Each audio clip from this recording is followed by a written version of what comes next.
Alors, dans cette vidéo, nous allons faire la correction de l'exercice 49. On a deux voiles du bateau et il faut les représenter. Ici, on a les informations qui sont notées en mètres et on nous dit représenter ces deux voiles en prenant 1 cm pour 1 mètre. Donc, en fait, les unités 11 mètres, moi je vais représenter sur mon cahier 11 cm. 2,6 mètres sera représenté par 2,6 cm, etc. Alors, dans un premier temps, je vais refaire une figure à main levée, ça m'aidera.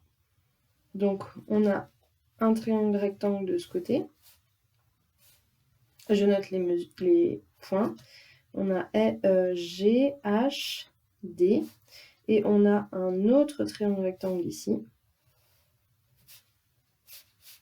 F, E, D. Je vais mettre les mesures qui me sont données dans l'énoncé sur la figure. Donc, on nous dit HD. Donc, HD, c'est la totalité. Mesure 11 mètres, donc moi je vais représenter 11 cm. GH, donc ici 2,6. Ensuite FH, donc ici 1,5. Et DE, 10. Alors, au niveau des étapes, regardons comment on va faire. Dans un premier temps, on va tracer le triangle GHD qui est rectangle en H. Je commencerai par tracer un segment de 2,6 cm, ensuite un segment de 11 cm, et enfin, je fermerai le triangle en traçant le côté GD. Ensuite, en 4, je placerai le point F. En 5, je construirai la perpendiculaire à DH passant par le point F en traçant une demi-droite. Une demi-droite qui se prolongera puisque je ne sais pas encore où sera le point E. Je n'ai pas la mesure de FE. Et enfin, avec mon compas, je piquerai sur D et je ferai un arc de cercle. Ça, ce sera l'étape 6. Un arc de cercle en prenant un écartement de 10 cm. Ok ?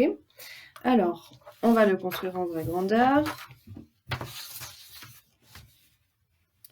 Donc, nous avons dit en 1, je laisse un peu de place parce que ici, je vais devoir tracer quelque chose de 11 cm. Donc, est-ce que c'est assez net ?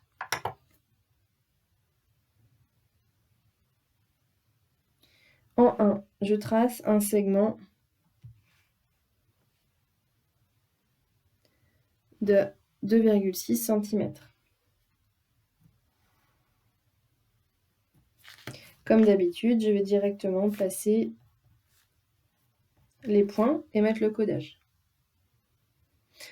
Ensuite, en 2, je trace un segment de 11 cm, et comme c'est un triangle rectangle, je dois faire ici une perpendiculaire.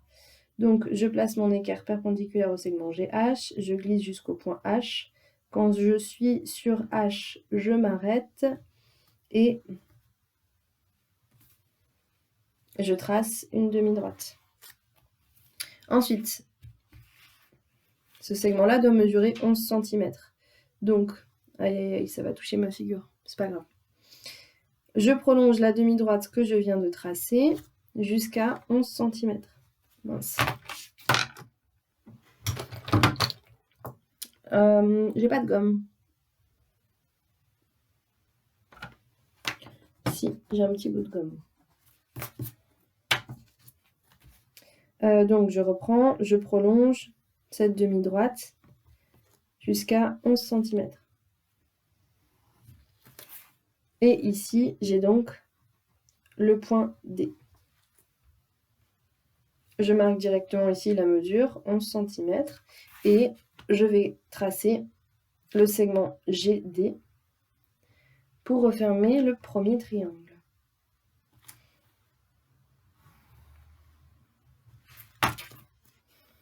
J'ai encore bougé.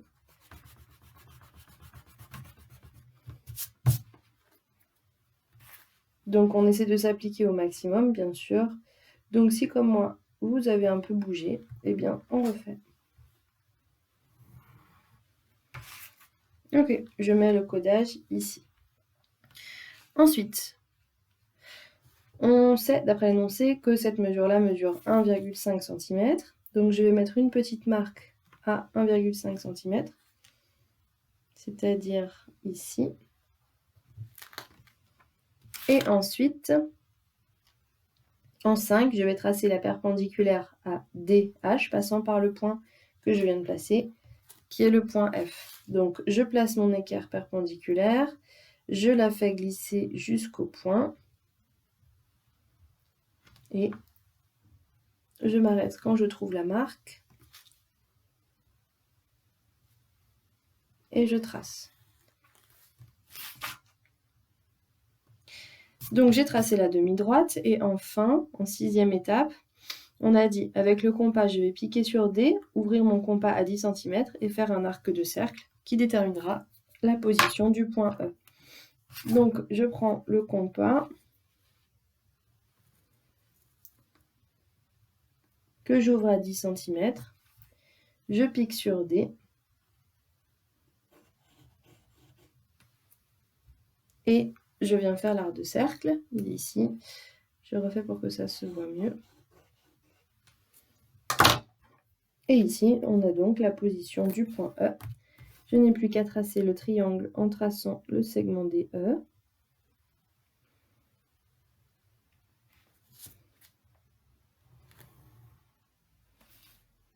Je rajoute le codage ici, de l'angle droit, et ici, les 10 cm. Voilà pour cet exercice. J'espère que vous avez réussi. Vous vérifiez bien que vous avez bien mis le codage, des angles droits, des mesures et bien sûr les points. À plus tard pour la correction du dernier exercice.